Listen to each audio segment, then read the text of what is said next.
பெயர்களை அந்த இடத்துல நீங்க போட்டுக்கலாம். யாக்கோபே, இஸ்ரவேலே என்பதாக தேவனுடைய மக்களை அவர் கூப்பிடுகிறார். கூப்பிட்டு இவைகளை நினைத்துக்கொள் என்பதாக தேவன் சொல்லு. 6 நாளும் நாங்கள் இவைகளை நினைக்கல. 6 நாளும் நாங்கள் உலகத்தில் இருந்தோம், எங்களுடைய தொழில்களை செய்தோம், பாடசாலையிலே படித்தோம், குடும்பத்தை நடத்தினோம், எங்களுடைய உழைப்பை நாங்கள் கவனித்தோம். நிறைய காரியங்கள் எங்களுக்கு இந்த 6 நாளும் செய்ய வேண்டியதாக இருந்தது. ஆனால் 7ஆம் நாளிலே ஆண்டவர் சொல்கிறார், இது என்னுடைய பரிசுத்தமான நாள். இந்த நாளில் நீ என்னுடைய பாதத்திலே வர வேண்டும், கர்த்தராகிய இயேசுவை நீ சந்திக்க வேண்டும்.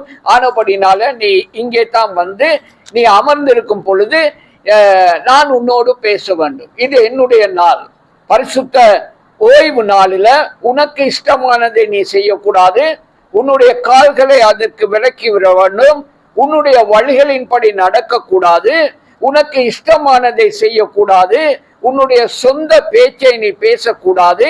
ஓய்வு நாளை மன மகிழ்ச்சியின் நாள் என்று எண்ணி கர்த்தருடைய பரிசுத்த நாளை மகிமையான நாள் என்று சொல்லி ஆண்டவருடைய பாதத்தில் நீ வருவாயானால் நான் உன்னுடனே பேசக்கூடிய நாள் இந்த நாள் என்பதாக ஏசாயா 58வது அதிகாரம் 13வது வசனத்திலே தேவன் சொல்லுகிறார்.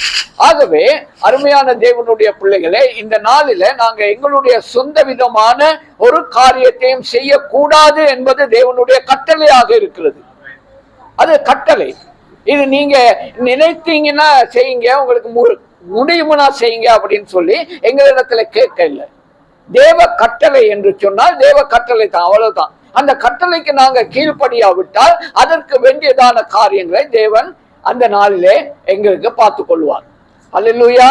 ஆனபடினால தேவ கட்டளைக்கு கீழ்ப்படிந்து ஆண்டவருடைய சமூகத்திலே வந்திருக்கிற உங்கள் ஒவ்வொருவரையும் மறுபடியுமாக நான் நன்றியோடு வாழ்த்துகிறேன். இந்த காலை நேரத்திலே ஆண்டவர் சொல்றார், நான் உன்னை உருவாக்கின தேவன். நான் உன்னை உருவாக்கின தேவன். அம்மா அப்பா எங்களுக்கு இருக்காங்க, அம்மா அப்பா ஒன்றாக கூடி வந்ததுனால நான் பிறந்தேன் அப்படின்னு சொல்லிட்டு நாங்க சொல்றோம்.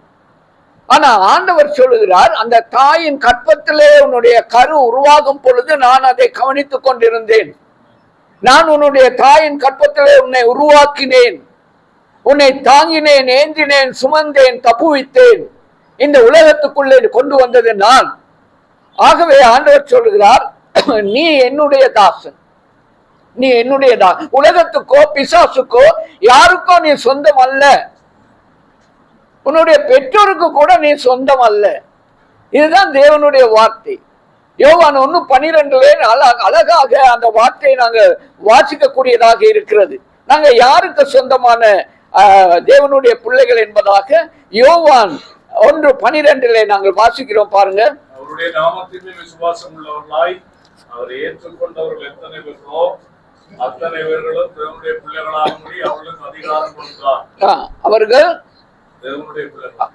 13 அவர்கள்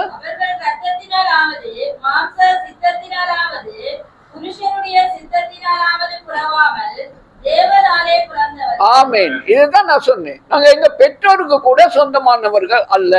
நீங்க மாம்சத்திலாவது புருஷனுடைய சித்தத்தினாலாவது மாம்ச சித்தத்தினாலாவது பிறக்கல, நாங்க என்னாலே பிறந்தீர்கள். ஆனபடினால தான் இந்த ஏசாயா புத்தகத்துல நாங்க வாசித்த வசனத்துல 44:21 சொல்லுகிறார், யாக்கோவே, இஸ்ரவேலே, இதை நீ நினைத்துக்கொள். நான் உனக்கு ஒரு டேட் கொடுத்திருக்கேன், ஒரு நாள் கொடுத்திருக்கேன். அந்த நாளில நீ வந்து உட்கார்ந்தீன்னா நான் உன்னோடு பேசுவேன். என்ன பேசுவேன்? நான் உன்னை உருவாக்கினவன், நீ என்னுடைய தாசன். இவ்வளவுதான், இவ்வளவுதான். உனக்கும் எனக்கும் தான் தொடர்பு இருக்கிறதே தவிர உலகத்தின் காரியங்களுக்கும் உனக்கும் தொடர்பு இல்லை. நீ உலகத்தில் தான் இருக்கிறாய். 17வது அதிகாரம் யோவான் எழுதின சுவிசேஷத்துல தேவன் ஒரு பெரிய ஜெபத்தை ஜெபித்தார். அந்த ஜெபத்திலே சொல்லுகிறார், அவர்கள் உலகத்திலே இருக்கிறாங்க, ஆனா உலகத்தவர்கள் அல்ல என்னுடைய மக்கள். ஆமென். அதுதான் என்ன அருமையான வசனங்கள் மூலமாக இந்த காலை நேரத்திலே தேவ ஆவியானவர் எங்களை சந்திக்கிறார். நீ என்னுடைய தாசன், நான் உன்னை உருவாக்கினேன், நீ என் தாசன் இஸ்ரவேலே, நீ என்னால் மறக்கப்படுவது இல்லை. அநேக நேரங்களில் நாங்கள் சோர்ந்து போகிறோம். பார்த்தீங்களா? அநேக நேரங்களில் நாங்கள் சோர்ந்து போய், நான் கைவிடப்பட்டுட்டேனா, என்னுடைய ஜப் எனக்கு சரியாக கிடைக்காதா, நான் இப்படி ஒரு வியாதியில விழுந்துட்டனே, எனக்கு சுகம் கிடைக்குமா, டாக்டர்ஸ்கள் என்னை பார்த்து என்ன சொல்லுவாங்க, ரிப்போர்ட் எப்படி வரும்? அதிகமான கவலையினாலே மனுஷன் இன்றைக்கு ஒவ்வொரு நாளும் தன்னுடைய ஜீவியத்தை கடந்து கொண்டு இருக்கிறார். அல்லேலூயா.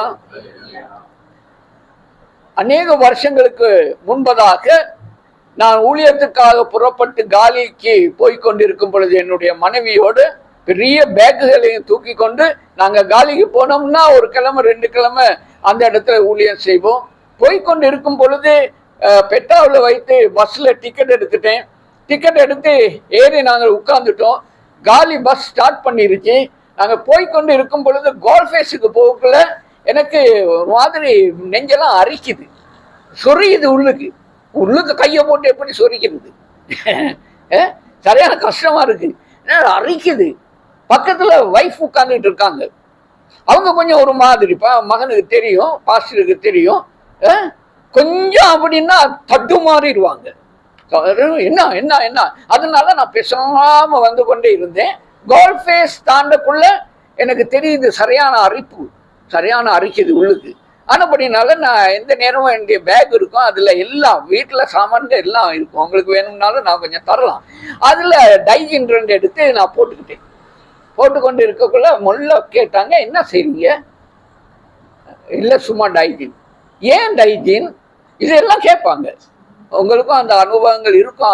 ஆண்கள் நிறைய இருப்பாங்க, என்ன செஞ்சாலும் விட மாட்டாங்க, அவங்களும் உதவி செய்ய மாட்டாங்க, கேள்வி கேட்டுக்கிட்டே இருப்பாங்க. நம்ம வாழ்க்கை அப்படி போயிடுச்சு, அப்பா என்ன செய்யறது இல்லையா? ஆகவே அவங்க கேட்குறாங்க கேட்குறாங்க கேட்குறாங்க. அந்த நேரத்தில் கொள்ளுப்பட்டிக்கு வந்துருச்சு பஸ். கொள்ளுப்பட்டிக்கு வரக்குள்ள இந்த கையில் கொஞ்சம் வலி, எனக்கு இந்த கை கொஞ்சம் வலிக்குது, இவ்வளவுதான். அப்போ நான் சொன்னேன், எனக்கு இந்த கை கொஞ்சம் வலிக்குது, சும்மா அரைக்கிற மாதிரி இருக்கு, என்ன செய்வோம் அப்படின்னு. ஐயோ என்ன செய்யறது என்ன செய்யறது, யாரும் இல்லையே, டாக்டரை பார்ப்போமா, அது இது தெரியும் தானே, தெரியும். அதெல்லாம் சத்தம் போட. அப்ப எனக்கு உள்ளுக்கு ஒரு சத்தம் ஒன்று கேட்குது, எனக்கு அழகாக அந்த சத்தம் எனக்கு கேட்குது, நீ இந்த ஊழியத்துக்கு போகாத, நீ இறங்கு அப்படின்னு. யாரும் உள்ளுக்கு இருந்து எனக்கு சொல்றாங்க, நீ இறங்கி. ஆகவே நான் கண்டக்டரை கூப்பிட்டு நான் சொன்னேன், மட்டும் பயந்தோன்னு, எனக்கு இறங்கணும். அவன் ஆச்சு பூச்சின்ட்டான். காசு கொடுத்து டிக்கெட்டெல்லாம் வாங்கியாச்சு, இப்போ எங்களுக்கு நிப்பாட்டி கொண்டு இருக்க இல்லாது எக்ஸ்பிரஸ் பஸ்ஸில் போய் கொண்டு இருக்கிறீங்க நீங்கள், இதா ஓன்னு. அப்போ என் வைஃபும் சத்தம் போடுறா, இவரும் சத்தம் போடுறாரு. அப்போ டிரைவர் நிப்பாட்டி கேட்டான், என்ன அங்கே சத்தம்னு. அப்போ சொன்னா, இவருக்கு சுகம் இல்லையா, இறங்கணுமான்னு. சுகம் இல்லாட்டி இறக்கும், நீ ஏன் சத்தம் போடுற? அவருக்கு சுகம் இல்லை, போக இயலாதுன்னு தானே சொல்றாரு. நீங்க கொஞ்சம் இருங்க சார், நான் நிப்பாட்டுறேன்ட்டு சரியா ஒரு ஓரத்தை பிடிச்சி சரியா வெள்ளை வத்தையில கொண்டு போய் நிப்பாட்டிட்டான். வெள்ளை வத்தையில நிப்பாட்டினோம்னா அந்த பேகையும் தூக்கிட்டு, அந்த பாரமான பேகையும் தூக்கிட்டு வெள்ளை வத்தையில இருந்து நாங்க நடக்கிறோம் அக்கா வீட்டுக்கு. வைஃபோட அக்கா அங்கதான் இருந்தாங்க. அந்த வீட்டுக்கு நடந்தே போனேன்.